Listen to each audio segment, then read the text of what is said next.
Morant with a running start. Oh, it dunks! Oh, my goodness! Tie game in overtime.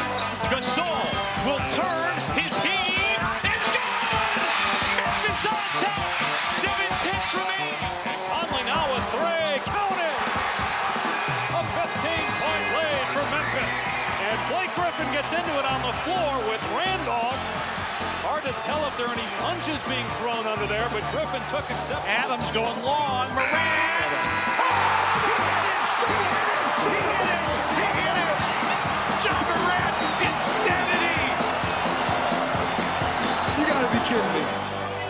Welcome to Grits and Grinds, a Memphis Grizzlies podcast. My name is Keith Parrish. The Grizzlies have made it to the NBA All-Star break, and to talk about the team with some general overview things and also to talk about the loss to the Clippers on Wednesday night, I'm joined by frequent guest Chris Herrington. Chris, happy All-Star break. We made it. What's up? I need it. I need a week without basketball. Yes, that means I will not be watching the All-Star festivities. I am a big NBA All-Star Weekend fan. I would say that. I'm a big fan of NBA All-Star Weekend, but I guess I'm like a dying breed. I recognize I've aged out of like the demographic they're shooting for. Right. When they decided they weren't hosting an actual basketball game on Sunday, but like a 4-team tournament, I was like, I just want a game with the best players. I know it's ridiculous and no one plays defense, but I want to see the West starting lineup all together. But I know there's I've long maintained excuse me. I've long maintained that the best thing about the All-Star game, and this applies to the baseball All-Star game as well, is just to see the All-Stars. Yeah. They make it worse when they have the All-Star uniforms. Let them wear their own team uniforms, darks and whites, and then let them come out in their own uniforms, and we see the All-Stars, and they're in their uniforms, and that looks cool, and we say, look, those are the All-Stars. And then you can go watch something else. Yeah. I want to see. I mean, I don't even know I don't know. Like I'm living in ignorance right now, not knowing which team Jaren Jackson Jr. is on, but I just wanted to see Jaren Jackson Jr. play with Nikola Jokic. I want to see him play with like LeBron James. That's all I want to see. I want to see him set a pick for Steph Curry. I want to see him block some shots. And I know like I've been let down in previous years by Grizzlies, like Ja Morant in the All-Star game, just massive disappointment. I mean, it was awesome the year that like, was that the Rising Stars or the actual game where Jaren and Ja got to play together? No, that was the actual game. The actual game. Yeah. So that was amazing. But even then, like we're like, can he break Marc Gasol's record of 8 points, the most points ever scored by a Grizzly in the All-Star game? And the answer was no. Ja's not even trying to score out there. So like, I recognize it's been a big disappointment. But also when you tell me Kevin Hart will be the first on-court MC of the All-Star game, I'm like, I'm not watching this.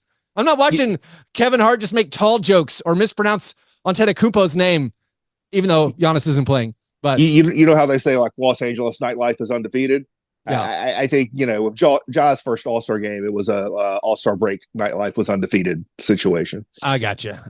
Also, like it feels like a huge loss for the NBA. It's in the Bay Area. The Warriors are the host, and Steph Curry's not doing the 3-point shootout. What are we doing? Like what's going on? Anyways, sorry, Zach Edey and Jalen Wells. I guess I'll watch recorded of whatever happens in the Rising Stars game. I mean, I'm genuinely interested in the Rising Stars game. That might be my favorite thing that's going to happen. Okay. Just because I feel like those guys have a little bit of maybe more pride and they want to like let people know who they are. So maybe I'm dreaming there too. So clearly the Saturday stuff is made for either YouTube or what I used to call DVR delay. Yeah. Like you wait about 90 minutes in and start watching, then forward your way up to real time. Yes. Because there's like 50 minutes of action and 3 hours of broadcast there. Yep. So that concludes old men complain about the All-Star weekend. Yep. The Grizzlies though.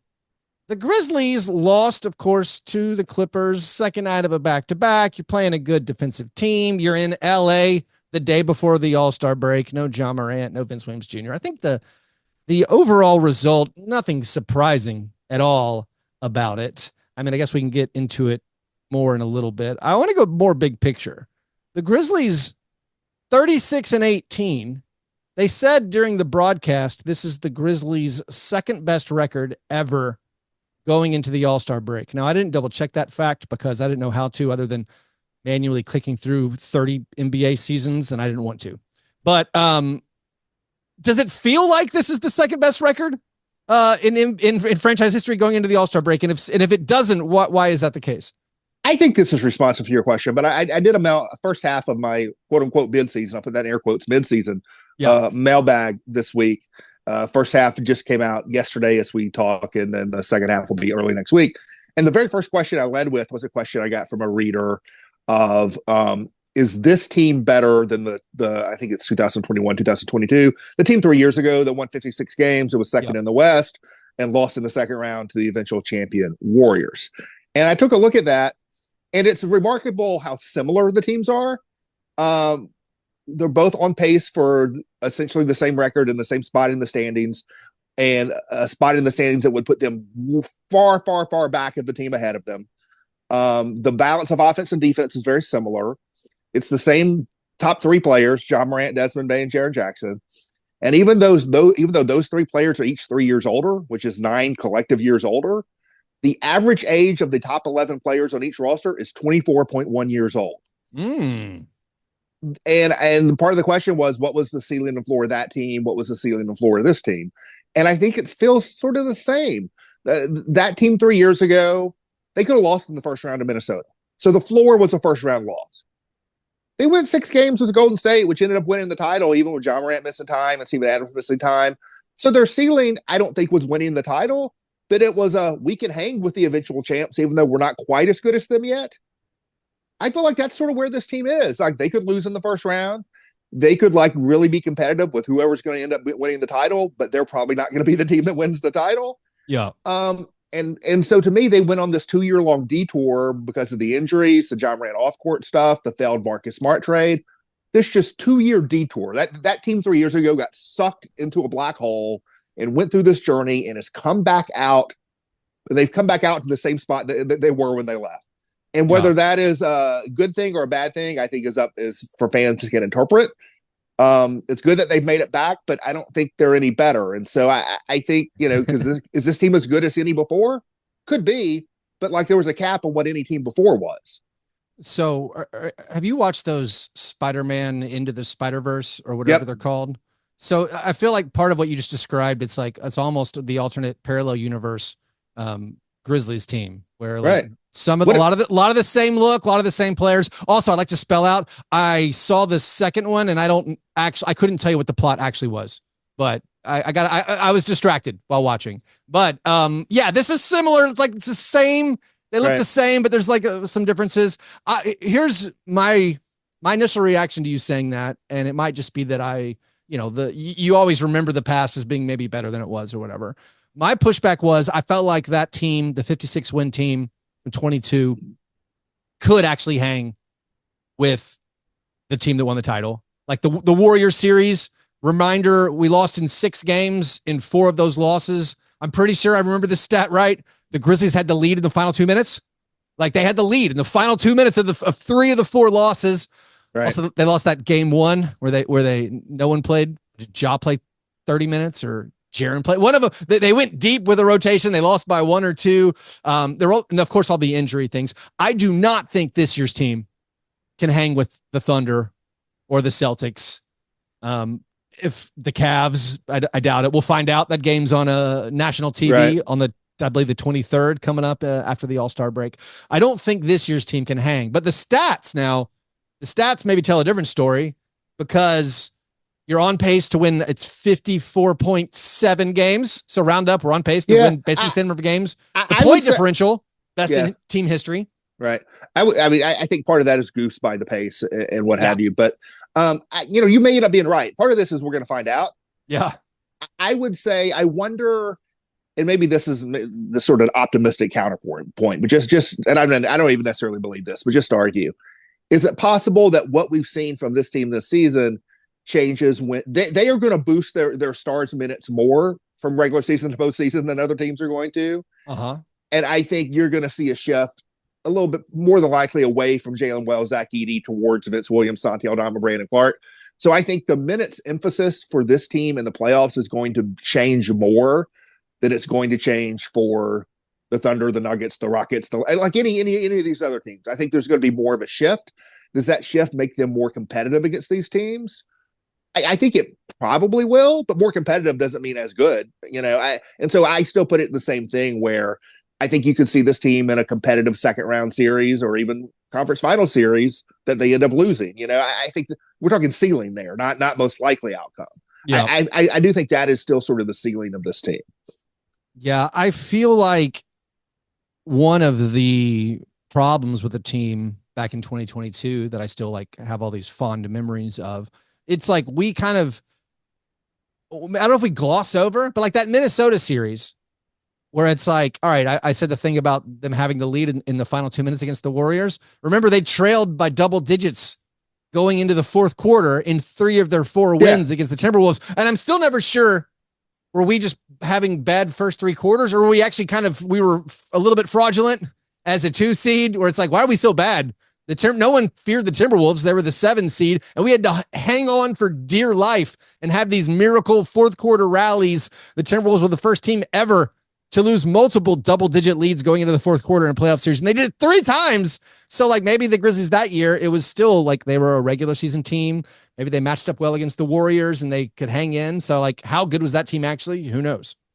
Yeah, no, I mean, I think that there's been this sort of concern, maybe it's the right word, maybe not, about the Grizzlies in this era of this gap between regular season and playoffs.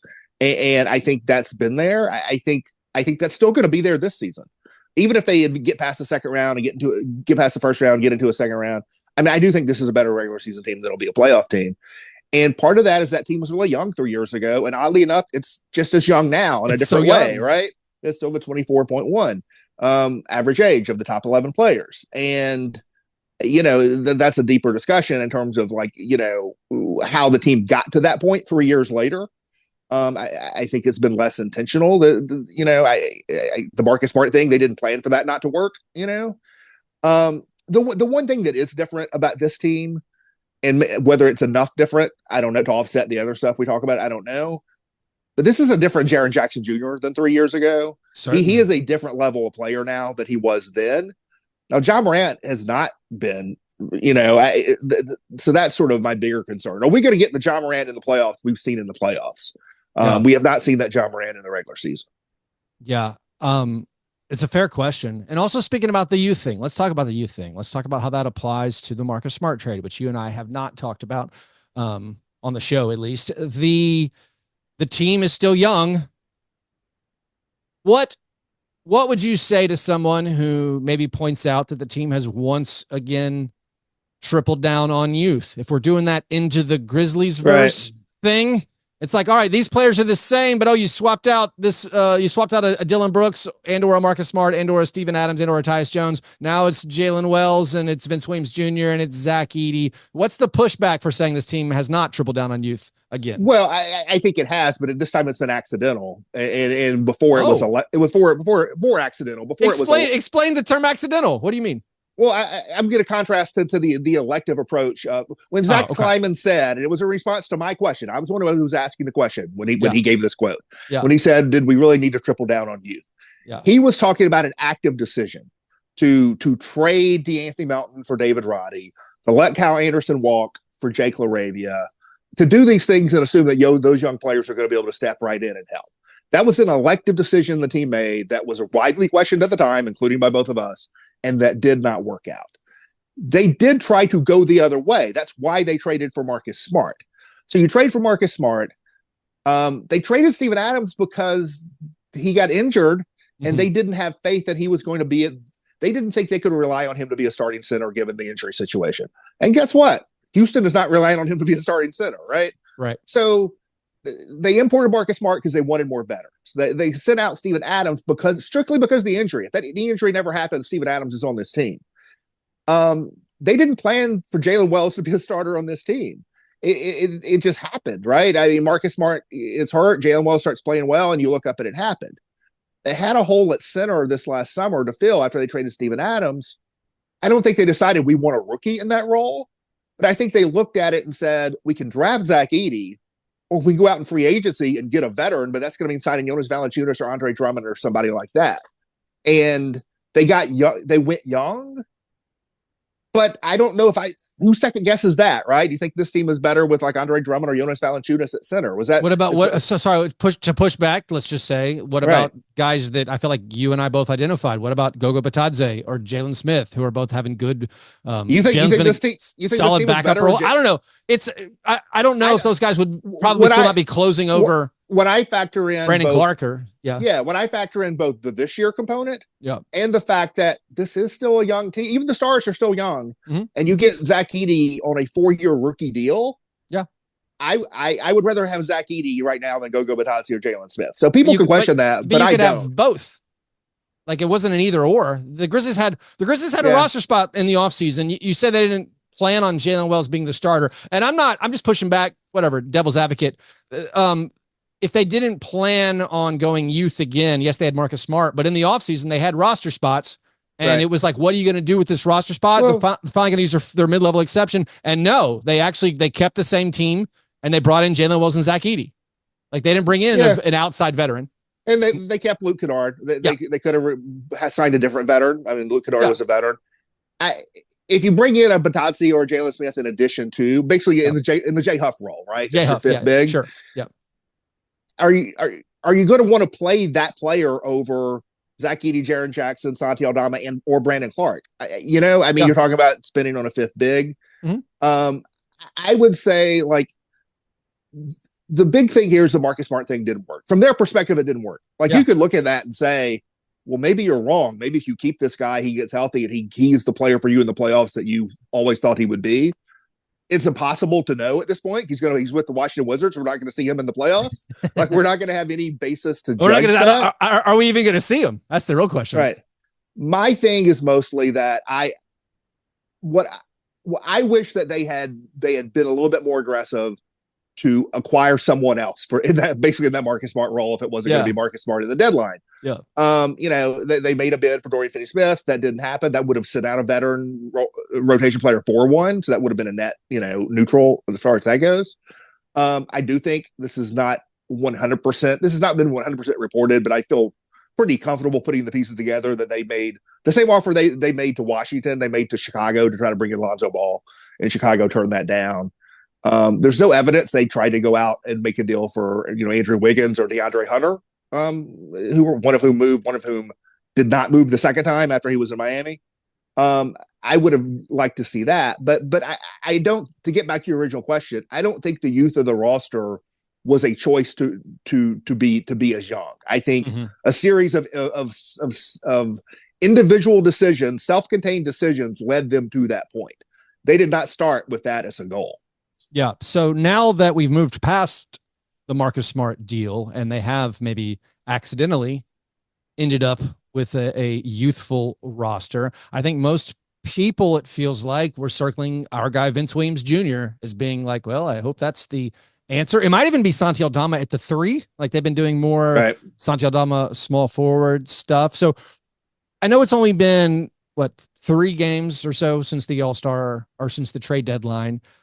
It's hard to draw many conclusions, but we did at least see a little brief glimpse of Vince closing against the Suns, having the same kind of impact. He played 9 of his 15 minutes in the fourth quarter of that one in a game that got a little bit close. So are we just thinking, all right, when it comes down to it in our first round series this year, Vince is the guy alongside I guess Zach's not closing probably. So we have Vince and then Santi or maybe Brandon Clark? Santi or Brandon, depending on the matchup. Yeah, okay. I do think that's where it's headed. And honestly, I think if you had given people within the organization truth serum back during the summer, I don't know what point Vince Williams had the training camp injury or whatever that delayed the start to the season. But if you go back to the middle of the summer and you'd give people truth serum, I think they would have said, we think Vince Williams is going to end up being the guy over Marcus Smart a year ago. Yeah. I think the concern about Marcus Smart and the belief in Vince Williams have both been there for a long time. So I think coming out of last season, I think people already had the eye on Vince Williams is going to end up being this guy. And I think, injuries could, who knows who stays healthy, whatever, but barring injury situations, I think it's headed that way. Now, is it going to head that way as a starting lineup change? I don't know. I also don't care that much.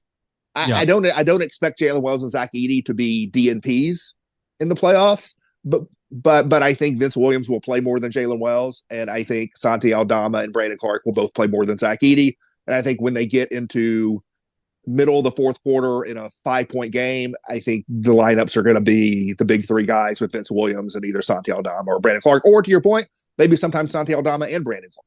Yeah. So to push back on the thing that I think a lot of us frequently say, like it does, like you said, you don't really care who starts. I will say my pushback to that. I don't care that much. I don't that much. Right. It's talked about as like some binary all or nothing kind of thing.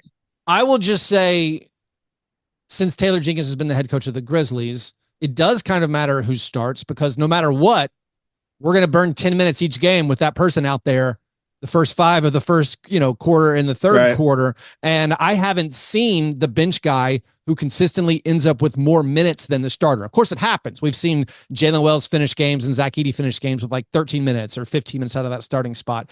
But I'm a little bit scarred by playoff series where it's like, we were just tapping our foot, waiting for them to put Brandon Clark in. It's like, why is Tillman still out there? We're getting roasted. We got to put the best players in. I think I would go back. I don't have all the game logs and instant recall, but I feel like this has happened a lot with Zach Edey this season. Yep. Where he has started and not played, the guys off the bench have played more minutes than him fairly regularly in games. That has not been the case with Jalen Wells, A, because Jalen Wells has been good, and B, because Mark Smart and Vince Williams have been sitting on the bench in street clothes all season. So there hasn't been the alternative. So I actually was looking this up. I was just curious, and I was tracking which players have played for the Grizzlies this year in their clutch minutes. These are the arbitrarily defined clutch minutes, which I've derided over and over. I hate clutch minutes. I think it's kind of stupid, but it gives you somewhat of a vision. I guess the quick explanation why I hate clutch minutes, like if you're down by 6 with a minute left and you make a 3-pointer, you cut it to 3. That was not a clutch possession because you were down by 6 when the possession started. So it's just kind of, if you're up by 8 with a minute left, the other team hits a 3, cuts it to 5. It's now clutch. It's stupid, but whatever. It still helps you a little bit. The Grizzlies have played 67 clutch minutes, which is very low. It's like Washington Wizards level low, but on the other side, because the Wizards are always losing. This year, the percentage of clutch minutes that have been played, obviously you'd think the big 3 have played the most, and they have, but of course availability has affected them. Like Bane has played 86% of our clutch minutes, Jaren 78%, Ja 54%. You assume that's availability. Ja's missed 40% of the games or whatever. Next up, by the way, Jalen Wells has played the 4th highest percentage, but also a lot of that availability. Jalen Wells hasn't missed games, so that's good. Then I think it's kind of interesting. I don't know if it's informative, but then next up is Santi Aldama, 47% of clutch minutes. Then Brandon Clark, 38%. Then Scottie Pippen, 27%. You attribute that to Ja missing a lot of games. Then Marcus Smart, who was only around for a few games. He played the 7th most minutes, 8th most minutes, or 27%. The same number actually as Luke. And then LaRavia was next. And then 11th is Zach Edey. Speaking of your point, he's played the 11th fewest percentage of available clutch minutes. Which feels fair, but also a lot of it's like, maybe now that we're finally whole, that we're healthy, it will make sense. And it'll look like that Suns game where it's Vince Williams Jr. out there with, like, it's been Sandy, because Sandy's been killing it so far this year. But let's go ahead. I was going to say, I just think those 6 players, they're not going to play a 6-man rotation. Yeah. But those 6 players are going to be the heavy lifting guys. Unless Jalen Wells keeps doing this. If Jalen Wells keeps playing well, he'll keep playing a lot, because there's a lot of need for that kind of player all the time. Yeah. But I think that's really where things are trending. Yeah. Jalen had one of the few Grizzlies players to have a really nice game against the Clippers. Just a good bounce back for him heading into the All-Star break after having a little bit of dip in his offensive performance. Let's talk briefly about that Clippers game, and then I have some questions for you about the season-long performance. We'll do that right after this short break.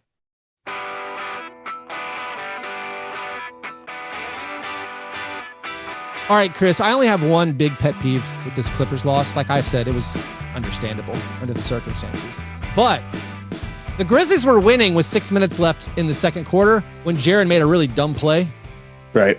Jaren had his pocket picked with a very loose dribble, had his pocket picked by Chris Dunn. Jaren commits a take foul, which was his 3rd foul, which compounded the error.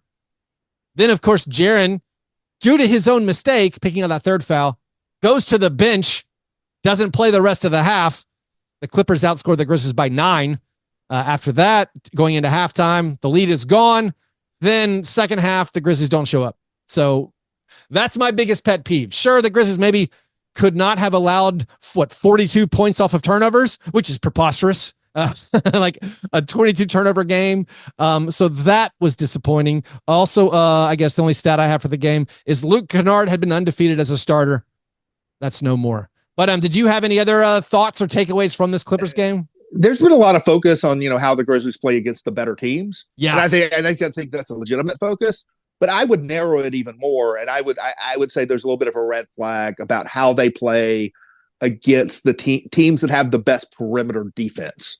They are 1-7 on the season against the Thunder, best defense in the NBA, and just an army of good perimeter defenders on that team. The Clippers, second best defense in the league this season. We saw Kawhi Leonard and Chris Dunn and what they were doing to the Grizzlies. And the Rockets, who are fourth, last time I looked, fourth defensively in the league this season. And that team has Dylan Brooks, and Amin Thompson, and Tari Eason, and Fred VanVleet, and on and on and on. And I would even, you could make it 1-8. We want to throw the Knicks in there. The Knicks are a middle of the pack team overall defensively, but it's a team that's got Mikal Bridges, OG Anunoby, and Josh Hart on the perimeter. And so these big, physical, on-ball, perimeter defensive-oriented teams have really given the Grizzlies problems. The Grizzlies are a high turnover team already, but it's exacerbated when they play those kind of teams. And so to me, that's a real that's something that's really left out, that it's not just the good teams, it's those kind of good teams. Mm-hmm. And, Thunder, Rockets, Clippers, those are teams, there's a good chance you see at least one of those teams in the postseason. And so I think, how do you combat that with the roster is the roster at this point? It's not going to change. I think you need a more available and better Ja Morant.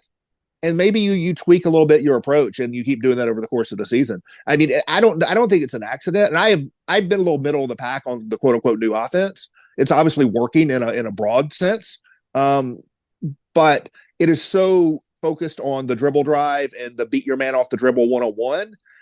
And when you're trying to beat Kawhi Leonard and Chris Dunn and those guys 1-on-1, it almost feels like, maybe you need to mix it up a little bit when you're playing those kind of teams. Specifically, one thing I hate about the matchup with the Clippers that I feel like we saw it on Wednesday is the fact that, like, all right, it was a huge rest advantage game for the Clippers. So right. Like that was a big hurdle the Grizzlies had to overcome. Second out of a back-to-back. The Clippers have been off for, I think, 3 days. But the issue that scares me for a playoff matchup, yes, there are those defenders, but also like Kawhi in the last game had 23 points and 3 steals or 25 points and 3 steals. And like, he's going to get that rest in the playoffs. He's going to have days off in between, 1 or 2 days off between every game. And so like, I do not want to see the Clippers I agree in the playoffs because of that. The thing about Kawhi though, the other shoe could drop any second. Well, that's true. He'll have rest, but he could also just be shut down. Just out of the blue, he could be shut down for the whole playoffs. Like last year, I think this has happened before. Didn't so like he hasn't. I don't think he's finished the playoffs in. I think it's 3 seasons. But right. Last year he played like the first 57 games and then couldn't go, and eventually made it to the playoffs, couldn't go. So this year they kept him out the first 40 or so to hoping the pattern works out a little bit better. In this game, Luke Kennard, he had 12 points, made 2 3-pointers. That's notable because Luke passed DeAnthony Melton for the 14th most, as I say that word correctly, 14th most 3-pointers made in franchise history. By the way, Chris, how do you feel when I tell you that Jake LaRavia made more threes as a Grizzly than Wesley Person? The era, it's a different era. It's a different world now. This ain't your dad's NBA. Right. No, actually, let's move on from that Clippers game. I have a few questions just about the general season. And like we said, again, the Grizzlies have won 2/3 of their games. They're exceeding my expectations for this year. I thought the Grizzlies. They also missed the playoffs last year, and most people, I think the average, like there were some people who, Michael Pena had them in the NBA Finals or whatever, but I think the average prognostication of the Grizzlies was what, maybe 6th or 7th in the West going into the season, something like that. And I think that, so their Vegas over under, I'm pretty sure was like 48 wins. And I wasn't even that high. I was like, I feel like we're cruising to like a Sacramento Kings level 45, 46 wins. Cause I'm nervous about injuries to our main guys. That's been validated. Marcus Smart wasn't still never available. Ja Morant has missed a ton of games.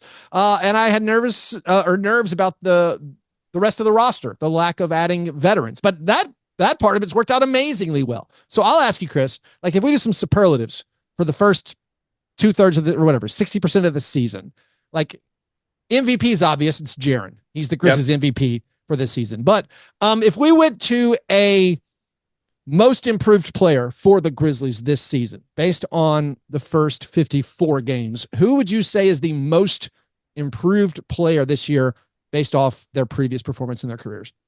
Well, I'll throw an honorable mention at the departed Jake LaRavia, who's probably no longer eligible since he's not a member of the Memphis Grizzlies. R.I.P.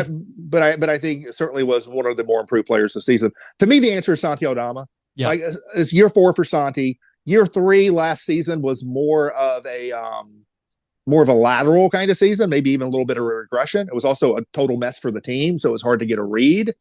And this year, his scoring rate, I think, is career high. His scoring efficiency is career high. His rebounding is career high. His usage is a career high. I think his assist numbers are. I think it's all across the board career highs. There's still questions about him defensively, of course, but in terms of his production, in terms of his efficiency, I don't think he's missed many games. He's been available. And in terms of his versatility, I think leaning more into being able to play the 3, not as a novelty, but as like a real thing that he can do. I think it's been a really, really good season for Santi Aldama. He's probably been, like, to me, a mystery going into the season, like who's going to be the 4th best player on this team. And there was like half a dozen candidates. And like the reality is the Grizzlies don't have a good 4th best player when you're talking about a contending level team. But it's got to be somebody. I think this season it's been Santi Aldama. Yeah, I think I agree with you. I think Santi absolutely most improved player year over year. I'm comfortable saying last year he was bad. And I know the team was bad, but like he shot a terrible percentage on 2-pointers. And that was one of the guys we circled like, oh, that guy, that's one of the players really suffering with no Ja Morant. But still, Ja Morant's missed a lot of games, but Santi's been amazing. So I think Santi definitely has leveled up. I think when we look at his restricted free agency and like all the talk that happened coming into the year about like, will an extension get done?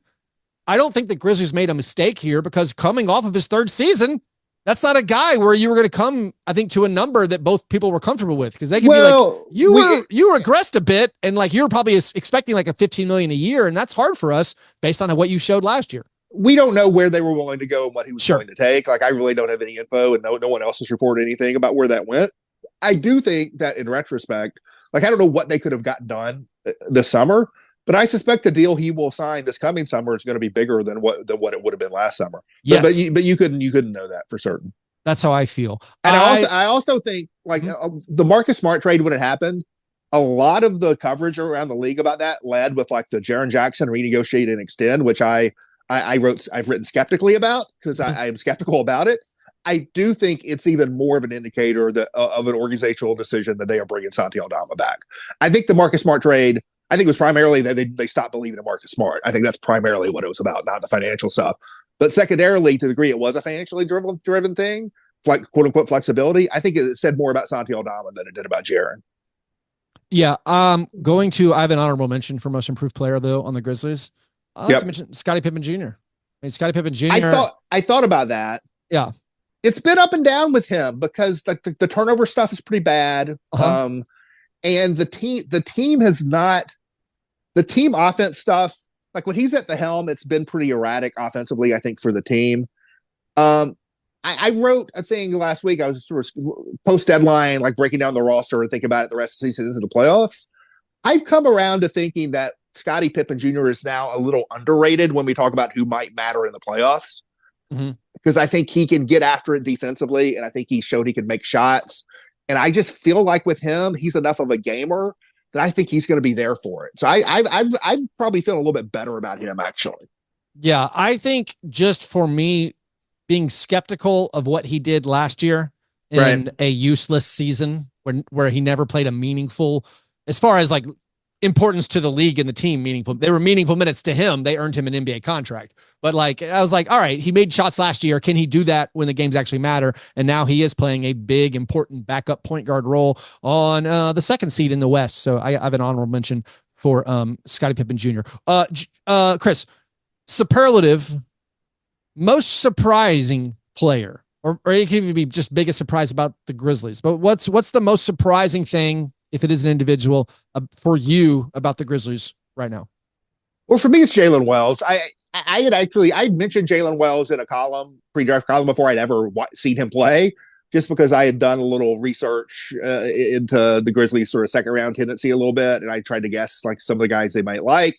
And I mentioned like about half a dozen guys, and he was one of them. But at that point, I'd actually watched him play. And then after they picked him, I went and started to watch, some clips. And I thought, this guy is pretty good looking shooting stroke, but I don't know if he's an NBA athlete. I really don't. Yeah. And there are still times where you see him and the vertical explosiveness or whatever, it's not there. But through shooting skill and insistence and smarts and level of composure, that I think it's surprising. He's just stepped right in. And for him to play at this level, this consistently right out of the gate, I don't think anyone really saw that coming. I think the Grizzlies did not see that coming at all, and I certainly did not. Yeah, he's second on the team in minutes. He's played the most games. Has he? Yeah, he hasn't missed a game. So he's tied with Scottie Pippen Jr. Hasn't missed a game. He started 49 games. He's tied for the team lead with 100 made 3-pointers. I think absolutely Jalen Wells, most surprising player for the Grizzlies. I don't have a second place. Like I don't have a. Like everything else, I mean, Jay Huff, but that's more of a sure, man of mystery kind of thing, right? Yeah, we didn't know who that guy was. Also, by the way, for most improved player, maybe also an honorable mention for Jaren. No, Jaren is someone, honestly, like this won't happen, but league wide, if you really drill it down into like of meaningful players in the league, who has improved the most year to year, and I haven't looked at any of the advanced stat stuff, but I bet if you look at like EPM, where he's like top 5, I think, and some of this other stuff, like Jaren's one of the guys who will pop, I would guess, on who has actually improved the most. But it's a guy who's already made an all-star team and already been defensive player of the year, so he's not going to win that. Right. So, does this mean Jalen Wells is your rookie of the year? You have Jalen Wells over Zach Edey I'm just talking for team wide for the Grizzlies team wide. I think even if the production stuff is close, the availability stuff is not, and so it's got to be Jalen Wells. Yeah, I do. When we look at league wide, I don't normally get frustrated when I feel like the Grizzlies are being ignored in like player ranking columns or like even when you talk about like power rankings. I normally don't care. However, I am, let's say, slightly miffed that I feel like the disrespect being shown to Jalen Wells because of his lack of counting stats. Whenever you're talking about rookie of the year and you're like Steph Castle, and it's like Steph Castle, the Spurs, not good. And like Jalen Wells is playing all these minutes on a really good team and he's guarding the best player usually every night. Like he deserves to be like over like Khalil Ware. Like Khalil Ware. It's funny. The Khalil Ware thing popped up. Killing me. And then I heard something recently about like Donovan Clegan. Donovan Clegan could be making a run for rookie of the year, who like sort of hasn't played most of the season. Yeah, it's a wide open race, I grant you. Yeah. Right. It does feel like people are really like some people are really looking for someone to vote for so they don't have to vote for Jalen Wells. Yeah. It's like there's this yearning for, please, someone taken in the first round, pop up and have 2 good months so we can vote for you. And it just hasn't been happening. All right. Last thing, Chris, what are the odds the Grizzlies set a new franchise record in wins? They'd have to go. They're on a pace for 55 right now. Because I did that in my mailbag. They were a 56 win pace before they lost to the Clippers. It's 55. It's like 54.7 or whatever. Right. 55 win pace. So they're not quite on the pace. I'd have to look at the schedule. It's been funny. Like all season long, people said the Grizzlies have the hardest schedule left, and they've been saying that for 3 months basically. Yeah. Maybe that's still true. I don't know. I think there's a decent chance. This team has been such a regular season winning sort of juggernaut, even with all the absences. Yep. I'm going to assume they have, just on the odds, that they have better total health the last 30 games than they did the first 50, because they were still like top 5 in games missed to injury. And so I'm going to say there's a decent chance. What's 56 is the record, right? So to tie it, you'd have to go 21-7. So that feels hard. One thing I will say, yeah, you're right. So one thing I will say, I think it was before the Clippers game. Yeah, it was before the Clippers game because not Jalen. I got all my players. I'm sounding like my grandmother talking about her grandkids. Ja Morant, Vince Williams Jr. were both questionable on the injury report before the Clippers game. And before the game, Drew Hill was there, my colleague in Los Angeles. and they ruled Vince out like 2 hours before. It wasn't even a game time thing. And Drew asked Taylor about that and how much of that is sort of caution, back to back, Saturday back to back, a week coming back from injury, blah, blah, blah. And Taylor sort of went out of his way to say, this is our number one focus the rest of the way, is like keeping these guys healthy for the playoffs. So when I say like they may have fewer injuries, they may also have more elective, rest nights. And so we'll see. I think once Jaren hits his 65 games, you think maybe some back-to-backs, he'll stop playing. I think I misspoke. The 21-7 will get them the record. That'll get them to 57 wins. Yeah, so I'm going to say no. I'm going to say there's more downside from there than upside. I'm going to say they just missed. This is like a 53, 54 win team. But hey, if they start resting some guys, that's just unleash Conchar. Give Conchar 25 minutes a night and watch him cook. That's a recipe for some winning basketball. I'm telling you right now. I honestly, and I've never been like the biggest, Jitty fetishist or whatever, but I feel like Konchar's got a little underrated by the fan base. He actually can play. He's good. He's a perfectly fine 9th, 10th man in a rotation. Actually, I said we were wrapping up. So when you talk about 9th or 10th man in the rotation, we haven't mentioned GG Jackson this entire episode. Yep. He's the one player on the team right now that I feel the least sure about my opinion of him. I just feel I have this murky impression where like he had that follow dunk going into halftime against the Clippers. And like, that's a play where you're like, other people can't do that. That's a play. That's 2 points we would have not have gotten if any other player was out there but GG Jackson. So he does those things and you're like, wow, he's 20. Amazing. Yeah. But also like, is he good right now? Is he good this season? That's the key. That's where I'm like, I don't know. And again, I feel agnostic where I'm like, I have no idea. There's a real disconnect right now between the reality of GG Jackson play to play, game to game on a basketball court and the level of expectation I think a segment of the fan base has for him. Again, not down the road, but right now. Like when Bane was out and Taylor Jenkins said he's going to be out for a little bit, ended up being like 2 games. But there were people like Gigi needs to be starting. And like Gigi wasn't even like the 10th best player on the team at that point, Yeah. I think GG Jackson is really exciting. He is, to me, it's no big deal that he is nowhere close to what people want him to be yet, but he just turned 20 years old. Yeah. He's a 2nd round pick who's played less than 1 full season of NBA basketball. I think this is a long-term thing with him. I think they've been feeding him minutes. I think they're going to keep feeding him minutes. We'll see if something really clicks by the time the playoffs come around. But I've been saying this from the jump, and some people have acted like I'm like, being negative or anti or whatever. Don't assume GG Jackson is in a playoff rotation for the Grizzlies. You can't objectively look at what's happening on the floor and make that assumption. And so we'll see where it goes. Yeah, GG, of course, hasn't played very many games this year, but he's logged in his 12 games, he's logged 0 clutch minutes. 0% of the Grizzlies, 67%, 67 clutch minutes. The thing I pointed out to people who've asked me about this, because I've been asked like, what's a reason why he wouldn't play? And I say, look at the team defensive numbers. And I know this is a team number, not an individual number. It's a team number applied to an individual, but there's still some there. Look at the team defensive performance in individual players' minutes, and the team defensive performance at GG Jackson's minutes is by far the worst of any player on the team. And now that's past performance. That is not future results. That can change. And if it changes going forward, that's going to help him get on the floor. But that's the thing to look at. Don't look at like his highlight plays. Look at how the team performs defensively when he's on the floor. Yeah. All right. Well, thanks, Chris. We got to let you go. So listeners, if you want more Grizzlies coverage, of course, go over to the Daily Memphian, read Chris's stuff there. You can listen to their Grizzlies podcast. If you want more from me, you can get that at patreon.com/fastbreak. Breakfast. Chris, happy All-Star break. Listeners, I'm not sure exactly when the next episode will be. Enjoy your All-Star break. I'll talk to you guys soon. Go Grizz.